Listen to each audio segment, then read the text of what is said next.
Na tentativa de compreender o mundo ao seu redor, o homem buscou nos astros um mapa de símbolos que pudesse orientá-lo a agir em sua jornada.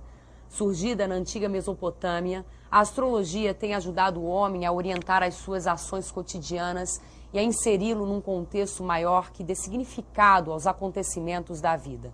No Café Filosófico de hoje, o professor de Ética e Filosofia Renato Janine Ribeiro fala sobre o tema Agir com a Astrologia, dando continuidade ao módulo A Ação, o Medo, a Incerteza e a Dor, que tem a curadoria do próprio Janine Ribeiro. Fique agora com mais um Café Filosófico.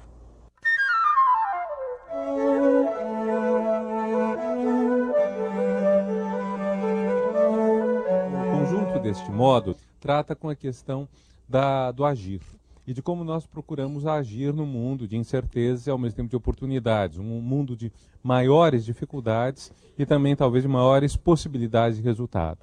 Ora, umas das trilhas que muitas pessoas procuram para conseguir caminhar no meio dessa confusão toda, são as trilhas, algumas dessas trilhas são aquelas que dizem respeito às artes divinatórias, as artes que têm a ver com o divino ou com a adivinhação.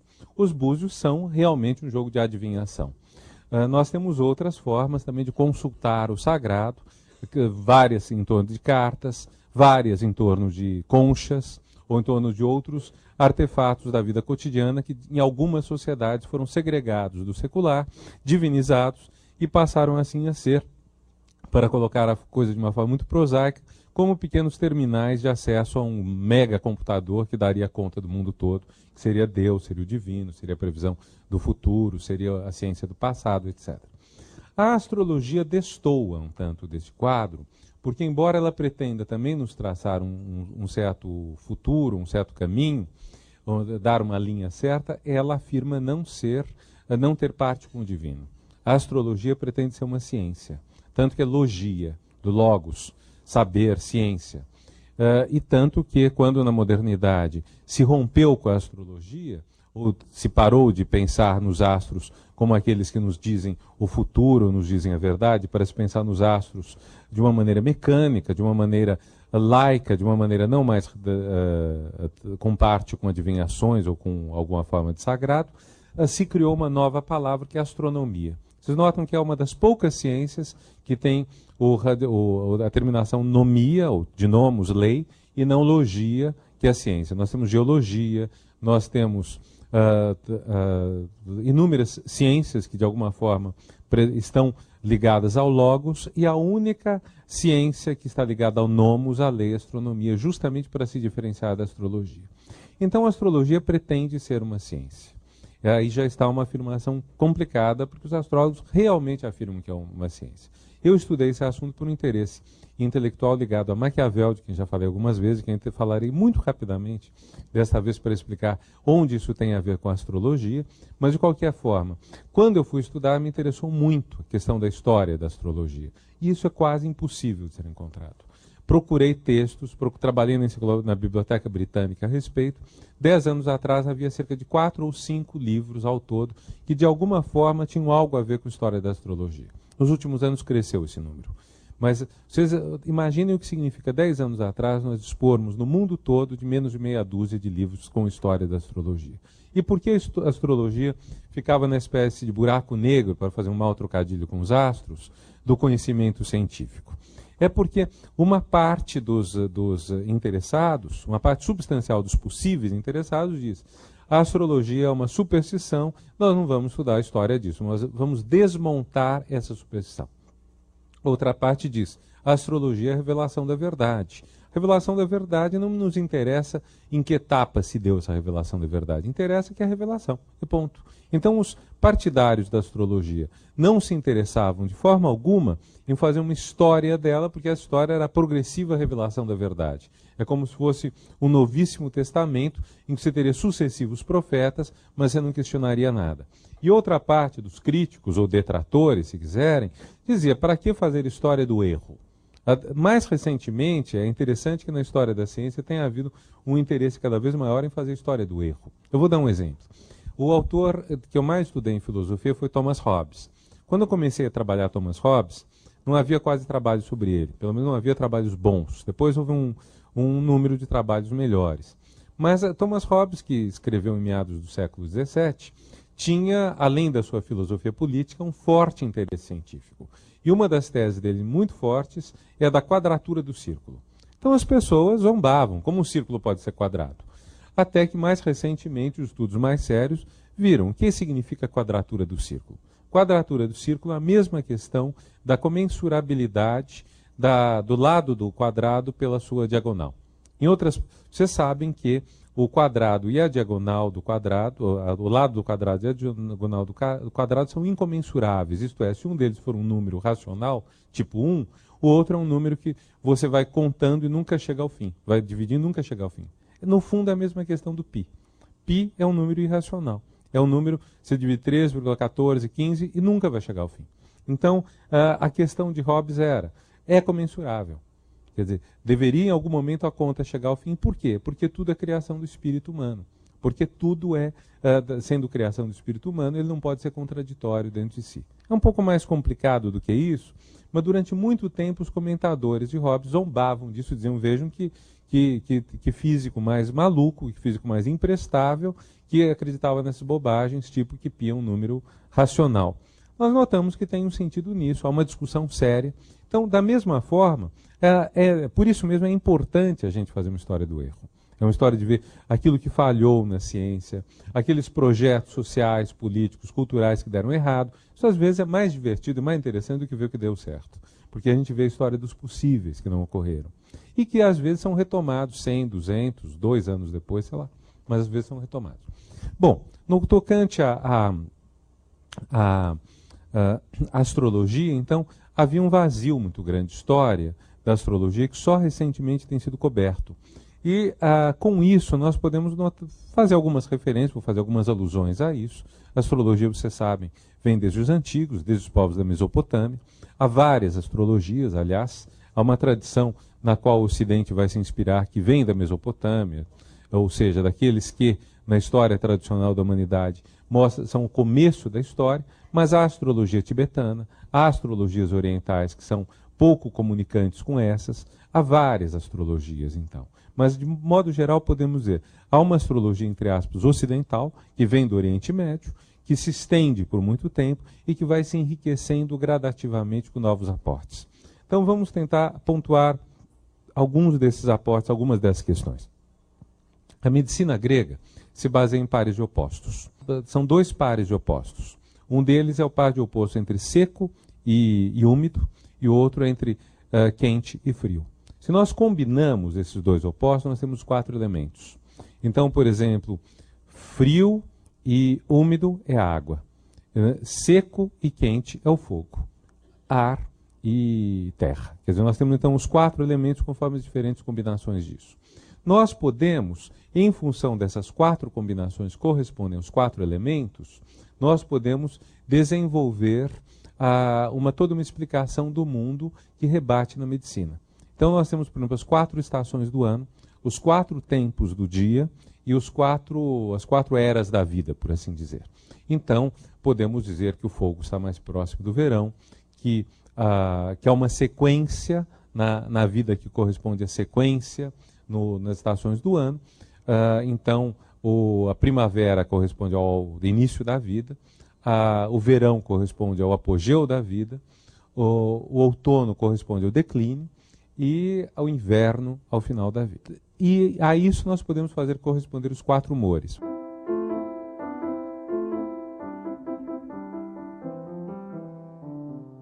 Vou falar um pouquinho mais só da melancolia. Melancolia é o humor mais inquietante dos 4. Humores são vapores ou líquidos. Então, sangue é um humor, que nós sabemos, conhecemos, mas há humores intangíveis, que nós não conhecemos, que os gregos predicavam existir, mas por uma melancolia você não isola, não pega em tubo de ensaio, não é como o sangue, que é mais propriamente visível, tangível, etc. Mas a melancolia, o ponto que é interessante é que ela não é o 4º momento da vida, é o 3º.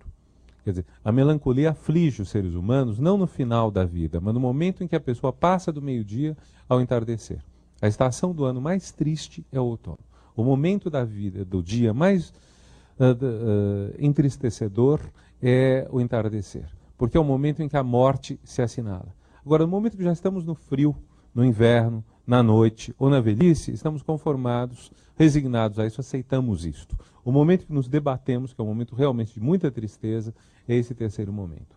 Tudo isso é feito corresponder a astros.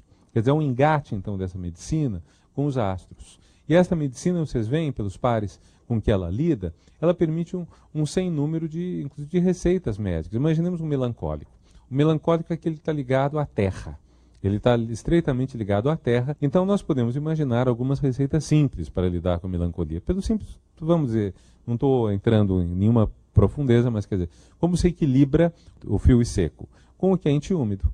Então, do que precisa o melancólico? Chá, sopa. O que devemos evitar para o melancólico? O outono, o entardecer. O que deve fazer o melancólico no entardecer? Deve de alguma forma se desligar disso. Num período em que você não tem luz elétrica, portanto o entardecer não é passível de ser escondido, como hoje é. Hoje para nós o entardecer não é mais melancólico.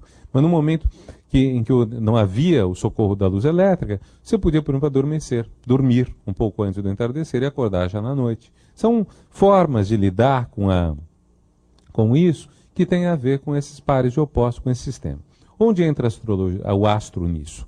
Você faz corresponder cada humor a um astro. Não sou astrólogo, não vou lembrar cada astro, não interessa isso aqui. Mas o que interessa é essa vinculação que faz uma representação completa da vida. De todos os fatores da vida podem ser entendidos quer pelo viés dos astros, quer pelo viés da medicina hipocrática. Essa medicina vai ter a sua importância durante muito tempo. Ela vai ainda estar presente no começo da modernidade. E o que nós vamos ter no final da Idade Média é uma ampla discussão, que é o ponto que nos interessa salientar, sobre o papel da astrologia nisso tudo. Esse papel da astrologia aparece, por exemplo, numa passagem, numa expressão célebre que circula por volta de 1500 e que Maquiavel cita. O homem prudente dominará as estrelas. Essa expressão mais ou menos sintetiza a nossa questão. O que é o homem prudente? O homem prudente não é o cauteloso. Nós temos tendência a pensar que a prudência consiste em cautela, que prudência é ir com vagar as coisas. Prudência é muito mais do que isso. Prudência é ser capaz de utilizar a sabedoria adquirida, em grande parte, ao longo da vida, para escolher a ação mais adequada para um determinado contexto, para uma determinada circunstância. Então a prudência dita, às vezes, que eu seja cauteloso, e outras vezes ela determina que eu seja audacioso, agressivo, violento. A prudência pode me dizer que poupe o inimigo e pode me dizer que o mate de maneira expedita e até mesmo cruel. Então, a prudência não está ligada com comedimento, com um acanhamento, com uma timidez. A prudência é uma espécie de meta-virtude, podemos dizer assim, que faz que dela possamos inferir vários tipos de conduta, até mesmo contraditórios, mas sabendo localizar cada um no seu momento oportuno. E essa é a ideia de prudência nessa frase, o homem prudente dominará as estrelas. Então, isso quer dizer, aquela pessoa que seja capaz de escolher em cada situação a ação mais adequada às circunstâncias, a maneira mais apta a enfrentar e superar os obstáculos, será a pessoa prudente. O homem, vamos pegar o homem. Homem em latim é vir. Vir, de onde vem o nosso varão, o nosso adjetivo viril. Ora, para Maquiavel, talvez a coisa mais importante que ele procura fazer vir à tona no governante, e que é o objeto principal do seu livro mais famoso, O Príncipe, é a virtu. Virtu, que numa tradução literal é virtude, é a qualidade do vir, a qualidade do varão. Então, o homem prudente é aquele que tem virtude. Ora, o que é virtude para Maquiavel? Não é virtude no sentido moral, no sentido da pessoa que se dedica à religião, à piedade, à bondade. Virtude é a capacidade de agir com a máxima destreza, com a máxima rapidez, de modo a superar todos os obstáculos. Os obstáculos, em larga medida, não são legados pela Fortuna.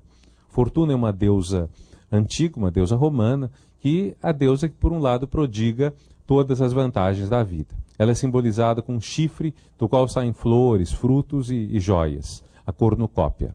Em francês, em outras línguas, é o chifre da abundância. Então, a fortuna, para os antigos, é essa deusa benfazeja. Para os modernos, ela se torna o fator que tanto gera todo esse aspecto bom, de fazer o bem, de benfazejo, quanto todo o aspecto ruim, do infortúnio. A fortuna, então, reúne em si tanto sua forma positiva, fortuna, quanto sua forma negativa, o infortúnio. O que é virtude é a capacidade de enfrentar e vencer a fortuna.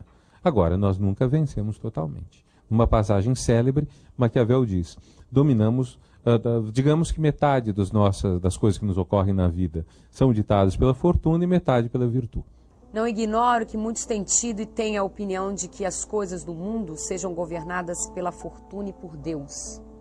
De forma que os homens, com sua prudência, não podem modificar nem evitar de forma alguma. Por isso, poder-se-ia pensar não convir insistir muito nas coisas, mas deixar-se governar pela sorte. Contudo, para que o nosso livre-arbítrio não seja extinto, julgo poder ser verdade que a sorte seja o árbitro da metade das nossas ações, mas que ainda nos deixe governar a outra metade, ou quase. Para Maquiavel, o homem pode, em parte, driblar as adversidades da vida sendo prudente, independente de saber de antemão, através dos astros, o que lhe reserva a fortuna. Dominar as estrelas não é mais usá-las para prever o futuro, e sim colocar-se na medida do possível acima delas. Para o autor de O Príncipe, dominar as estrelas é, na verdade, dominar o contexto.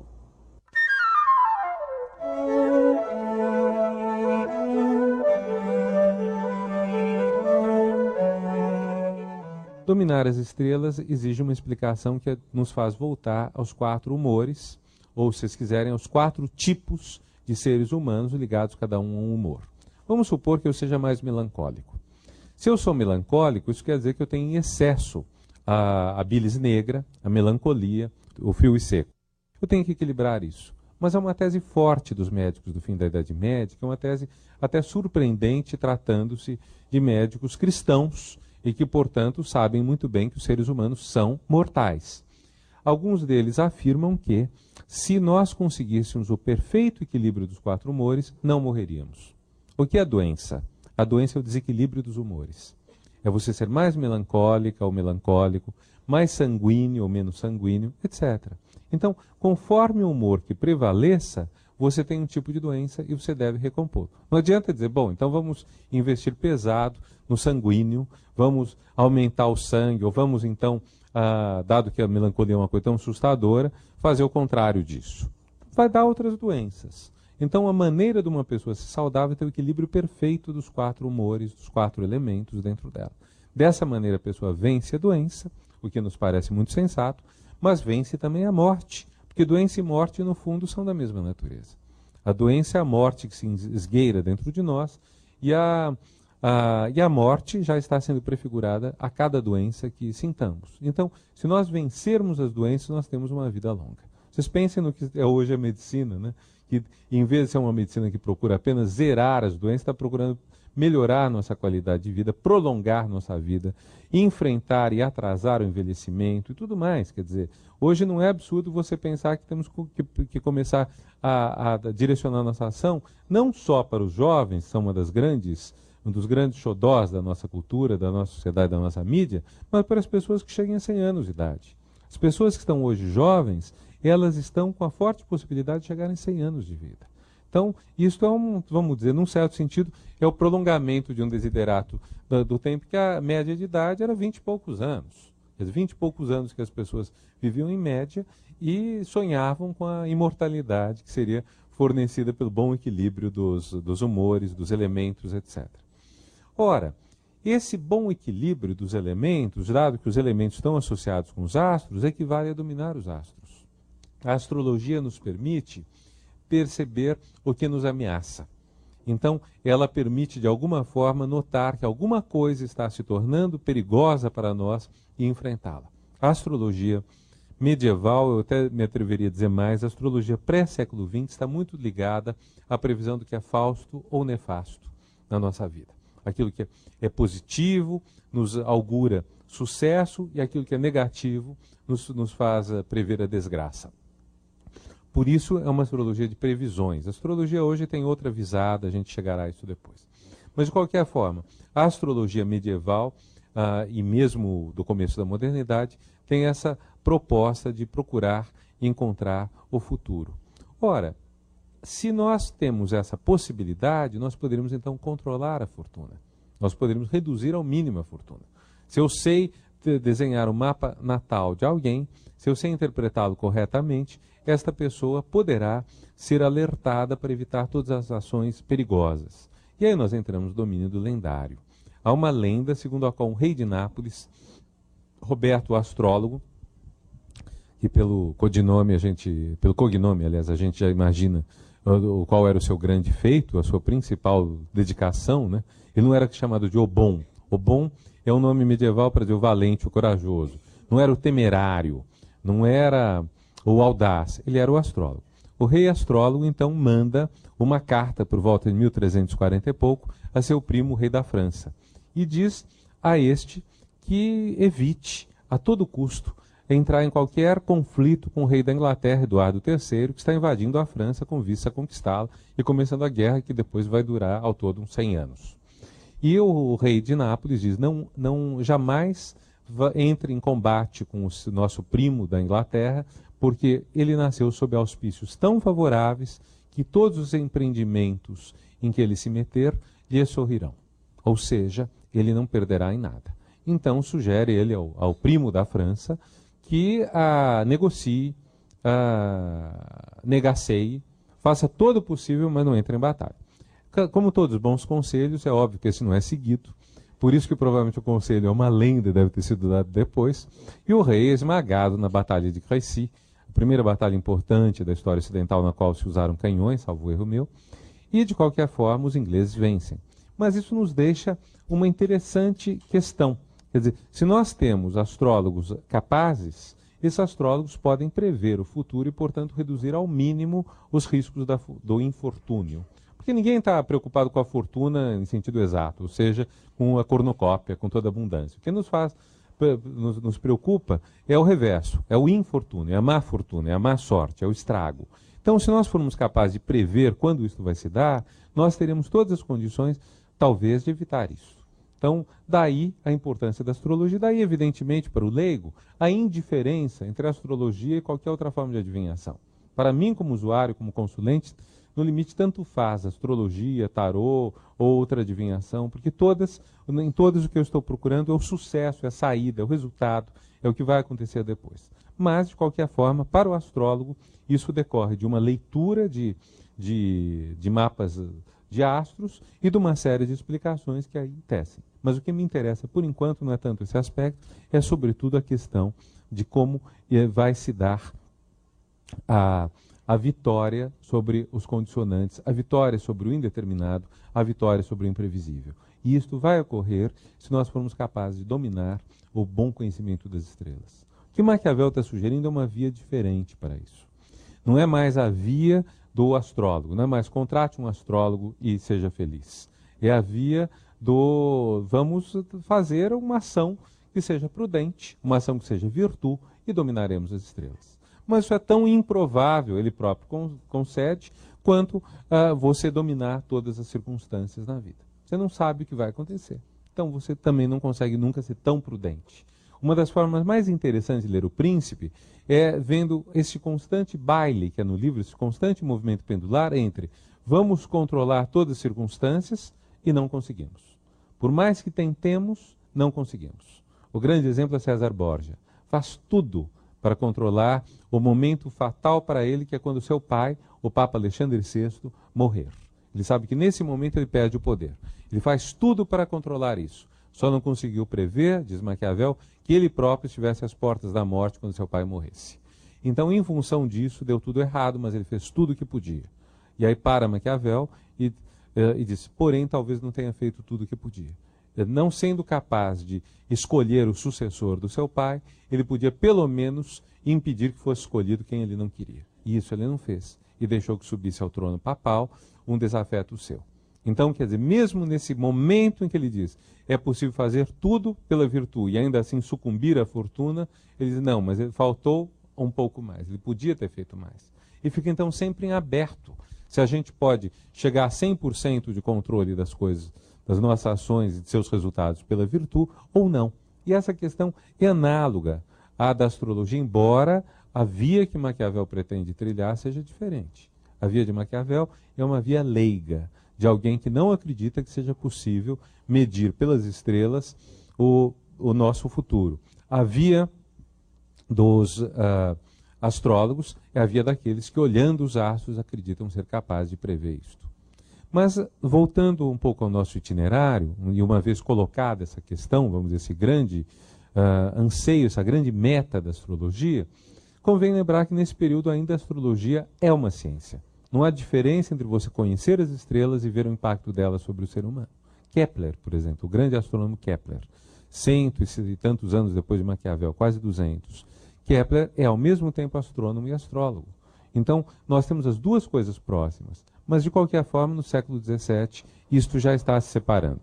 Já há uma ideia de que sejam coisas diferentes a astronomia e a astrologia. Há um certo abandono pelos reis, bem gradativo, mas há da profissão de astrólogo nas suas cortes. E vamos caminhando para um mundo em que a ciência vai ser muito mais leiga, muito mais reconhecedora de seus próprios limites. Não esqueçamos que a ciência moderna, se por um lado ela tem uma grande ambição de conhecer a verdade, por outro lado ela tem uma enorme, uma fantástica capacidade de reconhecer suas limitações, uma humildade até. Então, em larga medida, o embate das ciências com a astrologia é o embate da humildade versus, do ponto de vista das ciências, a arrogância da astrologia. Então, mas de qualquer forma, se nós pegamos um pouco esse mapa, nós notamos que a astrologia, em larga medida, é um blend, é um mix de uma ciência do movimento dos astros, num esquema ptolomaico, com o conhecimento da mitologia, no nosso caso, greco-romana. Eu me explico. Por um lado, nós temos o movimento dos astros, mas segundo uma concepção geocêntrica, não heliocêntrica. A astrologia nossa, a astrologia ocidental, foi feita num tempo em que se acreditava que os astros, inclusive o Sol, girassem em torno da Terra. Se assim são as coisas, isso implica um grande resultado, ou seja, que haja movimentos retrógrados dos astros. Em certo momento, alguns astros, como por exemplo Saturno, retrocedam. Esta é uma ilusão de ótica nossa, porque nós estamos vendo as coisas não do centro, que é o Sol, mas da Terra. Se nós pegamos esse lugar nosso excêntrico, que é a Terra, e olhamos o movimento dos astros, há certos momentos em que alguns astros mais lentos parecem recuar em vez de avançar. Então isso é uma ilusão de ótica, é um engano. Mas enquanto prevaleceu a ilusão geocêntrica, foi assim que se leram. E aos movimentos retrógrados dos astros se atribuíram propriedades, o mais das vezes, nefastas. Então, isso implica toda uma leitura astrológica que é totalmente diferente da astronomia, que é um dos pontos principais que fazem a astrologia ser criticada pelos cientistas. Ela se baseia numa astronomia errada, numa astronomia antiga. A essa astronomia antiga, geocêntrica, se associa algo que é muito interessante, que são os nomes dados aos planetas, que são, na nossa cultura, nomes de deuses greco-romanos. Podemos, enfim, ter nossas preferências, mas são esses nomes. Então, a esses planetas são dados atributos daqueles deuses. Ou seja, Marte é um deus guerreiro. Saturno é um deus que devora a própria prole, é um deus melancólico. Júpiter é um deus em pleno vigor, é o rei dos deuses, e por aí vai. Então, nós temos toda uma projeção de significados riquíssimos da mitologia greco-romana nos astros esses, repito, que tem uma movimentação pelo menos curiosa, né? Quer dizer, às vezes eles andam para trás e isso pode ter significações. De modo geral, a interpretação astrológica decorre disso. Nós fazemos desenhos, verificamos se há oposições entre astros, e que, portanto, indicam, como o próprio nome diz, uma oposição, se há a uma distância de 180 graus, variando geralmente 5 graus para cima ou para baixo, uma margem de erro, então, de 5 graus para cima e para baixo, temos uma oposição, que é um aspecto negativo, e vemos qual a significação mitológica dos nomes dos astros, e sabemos que, então, Marte terá masculinidade viril e guerreira, Júpiter terá o poder supremo, e por aí vai. Então, não estou desdizendo a importância da astrologia, mas estou procurando mostrar a simplicidade básica da qual ela extrai toda uma riqueza extraordinária, como qualquer pessoa que já passou por uma interpretação de mapa astral sabe. Quer dizer, o que se tira disso é realmente surpreendente e, pelo menos, é muito bonito, sem entrarmos na questão da sua veracidade ou não, porque aí é querer demais. Já é bonito, acho que às vezes já basta isso, né?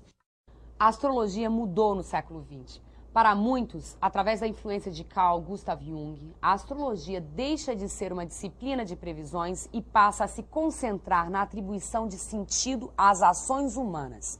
É sobre isso que Renato Giannini Ribeiro fala agora.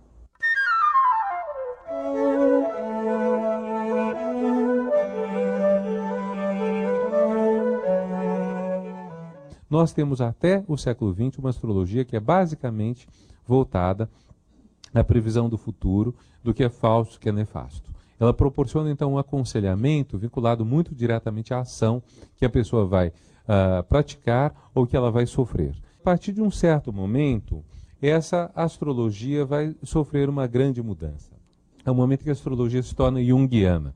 E esse é o ponto particularmente que me chamou a atenção, porque em toda a bibliografia que eu mexi, eu não encontrei nenhuma referência a essa grande mudança. Ou seja, nós temos uma astrologia que está muito mais preocupada com o que podemos chamar a psique da pessoa. Então, uma astrologia que vai, inclusive, ser recomendada, às vezes, por terapeutas. É um segredo de Polichinelo a importância que vários terapeutas junguianos, não todos, claro, mas que vários terapeutas junguianos dão a uma leitura de mapa astral. Todos sabem a importância que Jung deu à leitura das artes divinatórias em geral e para além da astrologia. O prefácio que ele faz, a tradução que Richard Wilhelm faz do I Ching, outros artigos dele a respeito de sistemas divinatórios, e para ele não há uma diferença fundamental disto com a astrologia. Mas a astrologia talvez seja aí é complicado, ciência, a arte, porque não é arte e os cientistas dirão, não é arte divinatória, porque não pratica adivinhação, mas os cientistas dirão, obviamente, que não é ciência. Mas, de qualquer forma, a disciplina, vamos usar um termo neutro, um termo que não exija de nós uma tomada de partido, uma disciplina que vai procurar colocar no foco central das coisas a questão de como você lê os pontos fracos, os pontos fortes, as possibilidades de uma pessoa ser e agir, e não mais o que vai suceder a ela. É como se fosse uma mudança de foco que sai do objeto para o sujeito. O que passa a interessar na astrologia não é o que ela vai dizer do que vai me ocorrer no ano tal ou daqui a tanto tempo. Pode ela, evidentemente, dizer que tais épocas serão mais auspiciosas ou mais difíceis. Mas, basicamente, o interesse vai estar em procurar perceber a personalidade da pessoa e como ela é afetada. Notável nisso é o papel de Saturno. E por quê? Porque toda a questão passa a ser de qual o desafio que o astro lhe traz, ou que o astro sinaliza em você. Não existe uma ideia nisso de causalidade. Não existe uma ideia de que o astro tenha causado uma determinada psique. Mas existe a ideia de que o mapa astral permite uma projeção externa da psique humana e permite, então, conhecê-la melhor. Ora, o que Saturno traz? A extrema dificuldade. O cobrador do karma, como dizem alguns outros astrólogos dessa linhagem que eu chamaria pós-junguiana. E a ideia deles é que, desta maneira, seria possível você perceber qual o desafio, qual a coisa que é difícil para você, mas que, conquistando, você conquista sobre bases sólidas, pois Saturno, sendo o astro que rege o astro da melancolia, é também o astro da terra, do chão, da solidez. Então, seria possível isso. É interessante porque é um ponto de vista inteiramente diferente de um século, 2 séculos atrás. Nós podemos, então, pegar isso, por um lado, como indicador de mudança de sensibilidades. Peguemos, por exemplo, sem ser na astrologia, mas numa outra arte divinatória, numa arte divinatória das cartas, uma passagem da Carmen de Bizet, da ópera Carmen. O momento que Carmen e as outras ciganas estão tirando as cartas. Creio que aqueles que conhecem Carmen lembram este momento. E ela tira a carta e sucessivas vezes aparece a mesma carta. É assim como eu não lembro de forma alguma qual astro corresponde ao que quer que seja. Os nomes das casas eu também não lembro. Eu tenho a impressão que é 2 de espadas, mas pode ser outra. 9 de espadas. Que bom que tem alguém de boa memória ou de cultura mais vasta que a minha. Então, 9 de espadas. E sai o 9 de espadas, sai o 9 de espadas o tempo todo. E aí ela tem uma belíssima área em que ela diz a morte aparece, por mais que mexa, é a morte e não há o que fazer. Então nós temos essa ideia da coisa assustadora do destino. No momento em que a astrologia se faz junguiana, o destino desaparece. Não é mais a questão o que está em questão. O que passa a estar em questão é qual é o trabalho interno que você pode fazer, por extremamente custoso que seja. Por isso que quem vai no astrólogo hoje junguiano sai feliz. Quer dizer, um astrólogo do passado poderia nos deixar 100 anos atrás desesperados, pensando o que vai acontecer, temos que tomar cuidado com carros vermelhos, com pessoas de mantilha, com noites escuras. Há uma crônica de Luiz Fernando Veríssimo, da pessoa que vai numa cartomante, e ela diz a ele que se afaste de anões, nunca vá a Veneza, porque lá haverá uma mulher que o atrairá para um lugar, uma mulher extremamente tentadora, e ele vai ser morto ou assassinado. E aí ele nunca irá a Veneza, claro, mas de vez em quando suspira, o que não estou perdendo, né? Porque, por um lado, é muito sedutor aquilo que ele não está tendo. Mas, quer dizer, toda essa é uma representação que, de certa forma, é banida com este mundo. E o que isso tem a ver com a questão de hoje, quer dizer, a questão de hoje é agir segundo a astrologia, mas isso é apenas um eixo para colocar uma questão mais profunda, que é, qual é a busca de sentido na ação? Quer dizer, na verdade, a astrologia, ela prodiga sentido a tudo. Ela nos dá sentido. Você vai num astrólogo, dessa linhagem, você começa a entender por que isso, porque aquilo, as desgraças adquirem sentido. Isso talvez, em parte, não sendo eu especialista em Jung, apenas me atrevo a dizer, talvez em parte seja um atributo junguiano. Seja algo que vem de Jung e que eles utilizam na astrologia de forma a prodigar sentido, mas isso faz que a ação, que é o que nos interessa aqui, adquira um vetor. Quer dizer, eu agindo de determinada forma, eu sei que é o que eu devo fazer. Então, se eu estou atravessando um período de vacas extremamente magras, se minha vida está no deserto, se é um momento de sofrimento e dor tremenda, eu posso, ou vendo meu mapa astral natal, que mostre o mais fundo da minha personalidade, ou vendo as formas de travessia de um determinado tempo, revolução, progressão e outras que há, eu posso entender o sentido desse momento extremamente duro e munir-me, então, de coragem, valor, resignação, disposição para ultrapassar isso e seguir adiante. Então, a questão que se coloca a partir daí é como que nós, quer dizer, o que nos dita a ação? Esse é um tipo de ação que se municia de uma espécie de bússola, de uma espécie de mapa. É como se para agir a astrologia nos desse um grande reforço. Então, aquela desgraça horrorosa que nos acometeu, ela tinha um sentido. Era uma maneira de nos livrarmos de algo que parecia bom, mas se revelaria a médio ou longo termo muito negativo. Então, ficamos felizes com isto. Ou então, o sofrimento todo, porque estamos talvez hoje passando, ele adquire sentido a longo prazo através de um fortalecimento da nossa têmpera, de uma capacidade maior de entender a vida, os outros, a nós mesmos, etc. São diferentes maneiras de dar sentido à ação. E isso para nós pode ser muito importante. Não é talvez a perspectiva de Maquiavel, que é uma perspectiva, vamos dizer, de um mundo que é opaco, que é fosco. Quer dizer, eu não sei o que está acontecendo, não sei o que vai haver, não sei como os outros nos veem, mas aqui neste mundo é como se puséssemos luz na escuridão. Então, em vez de andarmos nas trevas, temos algum sinalizador. Ou, para usarmos a metáfora, a imagem, a velha história de Teseu enfrentando o Minotauro no labirinto, um fio de Ariadne, um cordão barbante que ele vai desenrolando atrás no caminho que ele trilha para depois conseguir encontrar a saída pelo mesmo caminho por onde ele entrou e não se perder e não morrer dentro do labirinto. Se nós pensarmos que nossa vida muitas vezes é um labirinto, esses fios de Ariadne são, às vezes, a diferença para a salvação. A questão é, claro, nós não sabemos se são ou não são. Não sabemos o que eles são. Não estou afirmando nem que a astrologia tenha razão, nem que não tenha. Simplesmente estou tentando ver o que é uma disciplina, um saber, um conjunto de ideias, de práticas, que tem todo esse papel.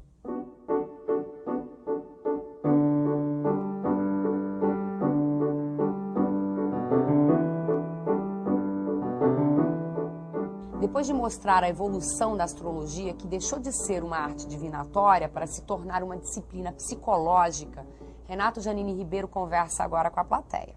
Sobre o Édipo, né, que o problema do Édipo, em certo sentido, é representativo da questão do autoconhecimento do homem ocidental. E o problema dele começa mais fundamentalmente com o seu nascimento, na qual a arte divinatória entra bem aí, né, dando uma certa previsão do que iria acontecer, né? E o Édipo, ele já recebe isso como uma herança, ele não tem liberdade de ação para alterar essa previsão, ele tem que, de certa forma, tentar fugir dela, né? E ela fica sempre como uma espada de Damócles pendurada sobre a cabeça dele, né? Então eu gostaria que o senhor pudesse falar um pouco sobre isso. Édipo talvez um caso muito interessante. Eu estava pensando nele quando falei, embora não citasse, de modo que encontramos, de alguma forma, alguma sincronicidade junguiana, eu e Tristan, mas eu estava pensando em Édipo pelo paralelo, na famosa questão que é feita a ele pela esfinge, entre os tempos da vida e os tempos do dia. Quem é o animal que de manhã anda de 4, ao meio-dia é bípede e ao anoitecer anda em 3 pernas? É o ser humano nas 3 fases da vida. Criança, engatinhando, adulto e velho apoiado numa bengala. Ou seja, nós temos um paralelo exato entre os tempos do dia e os tempos da vida. Agora, vejam, a questão de Édipo é uma questão muito interessante, sobretudo se a gente sai da perspectiva freudiana, que faz uma redução do Édipo, o que pode ser o mito edipiano em nossos tempos, o que pode ser o complexo edipiano numa sociedade... enfim, século XIX, XX, quem sabe XXI. A questão de Édipo é basicamente questão do conhecimento. Ou seja, Édipo é aquele que consegue salvar-se salvar a cidade de Tebas da destruição, porque ele responde a uma pergunta sobre o que é o homem. Na verdade, se a pergunta é quem é o animal papapá, pergunta quem é o homem. E ele sabe quem é o homem e responde. Com essa resposta, ele salva a cidade da destruição que está sendo efetuada pela esfinge, ou seja, pelo ser dos enigmas. Mas, ao mesmo tempo, ele invoca sobre a cidade, a longo prazo, a peste que vai castigar o crime terrível que ele traz dentro de si, o fato de ter ele matado o homem. E um comentador particularmente arguto de Édipo, Jonathan Lear, observa que Édipo, justamente ele, não é humano. Édipo não é humano. Porque ele em criança teve os pés furados. Édipo é dos pés furados. E teve os pés transpassados por um ferro que os ligou um ao outro. Então Édipo, em nenhum momento da sua vida, corresponde a isso. E no fim da vida, ele vai andar de 4, porque ele vai andar, tendo-se cegado, apoiado na sua filha. Então serão 4 as pernas que o susterão. Então, nesse sentido, Édipo não é humano, mas justamente na sua ambição de conhecer. E o que acaba acontecendo com Édipo, pela sua híbris, pela sua desmedida, pela sua vontade de dominar todas as circunstâncias, é a desgraça. Isso se vê já no começo do Édipo Rei, do Édipo, da peça de Sófocles, quando ele fica sabendo qual o problema e ele prontamente quer resolver. É um homem assim como nós gostaríamos de ter como governante. Alguém que chega, fala, deixem comigo, eu resolvo. Quer dizer, qual a questão? Vamos fazer um planejamento estratégico e rapidamente vamos resolver esse problema. Ele comanda um inquérito. E nesse inquérito, a cada instante, chega alguém e diz, vamos parar, olha, rei, deixa para lá. Vamos deixar as coisas como estão, o povo vai morrendo, mas é melhor isso daí do que mexer. Um por um, Tireses, o adivinho, o pastor que muito tempo atrás foi quem foi incumbido de matar o pequeno Édipo, que o reconhece, percebe o horror da história de ter Édipo matado o próprio pai e desposado a própria mãe, todos tentam abafar a história. E Édipo quer conhecer tudo para resolver. Conhecer para agir. Dominar todas as circunstâncias. Dominar todo o desconhecido. Dominar as estrelas. Ele quer conhecer tudo, colocar luz sobre tudo. É um herói iluminista perdido na Grécia. E isso é uma coisa intolerável numa sociedade que entende que tem uma outra visão do conhecimento, que lhe dá um valor extraordinário, mas que não pensa no conhecimento, mas que pensa sempre a dimensão humana como algo que não pode se desequilibrar. que tem sempre a noção aguda de que o excesso é maléfico, mesmo o excesso na prática, digamos, do bem, do conhecimento, do que seja positivo. E daí a sua desgraça. O interessante, para encerrar esta parte, é que uma das ideias sobre o príncipe de Maquiavel é que o príncipe de Maquiavel é a realização do Édipo. Quer dizer, o príncipe de Maquiavel quem é? Aquele que tenta vencer todo o desconhecido, todas as circunstâncias, todos os obstáculos. Só que na modernidade Édipo se torna possível. Édipo se torna realizável. O nosso sonho de poder, de governante, é ser Édipo. Não, vamos dizer, com todos os elementos freudianos, quem sabe, mas com o êxito desse herói do conhecer para agir. Estava falando sobre a evolução do pensamento astrológico desde a antiguidade até hoje em dia, uma mudança grande, e eu estava pensando em algumas coisas que eu conhecia, se não tem alguma coisa a ver também com uma necessidade do ser humano mais moderno tentar se sentir integrado em tudo. A astrologia não seria uma maneira de ele se sentir parte de um todo muito maior? Esse é um anseio extremamente forte, que acho que perpassou a maior parte talvez das épocas da humanidade. Eu acho que com muito pouco sucesso, porque se nós, mesmo em termos medievais, como eu estava comentando, apesar da gente ter uma representação da Idade Média, como uma época intensamente cristã, em que todo mundo é cristão, em que tudo se pauta pelo cristianismo, quando a gente vai mais de perto, a gente vê que a ideologia da nobreza, que é uma coisa pouco cristã, a gente vê que a astrologia. Ou peguem os filmes de Pasolini sobre os Mil e Uma Noites, que se passa no mundo islâmico, o Decameron, que passa na Itália cristã, né? E os Contos de Canterbury, que se passa na Inglaterra também cristã. Há uma passagem, acho que talvez do Decameron, em que um homem é queimado vivo por ter sido surpreendido em relação sexual com outro homem, e durante a queima, um dos espectadores está vendo, enfim, está assistindo a isso, que era a mídia da época, né? Então está assistindo a isso e passa a mão no corpo de outro, já convidando para um ato também passível da mesma pena, mas como geralmente quem é punido é muito pouco do volume de pessoas que cometem os chamados delitos, é algo que passa, ou seja, nós não temos essa sociedade que repudia a esse ponto o homossexualismo ou tal qual conduta. Nós temos uma sociedade muito diversificada e o nosso tempo mais ainda. Nós não vamos conseguir chegar a uma ciência que junte todas, concilie todas. Então a busca de fios condutores, de elos, de explicações cabais e globais para o mundo faz parte disso, né?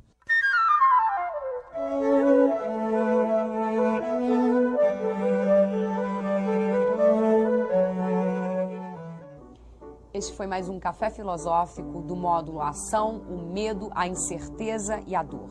O professor Renato Janine Ribeiro falou hoje sobre o tema Agir com a Astrologia. Até o próximo programa.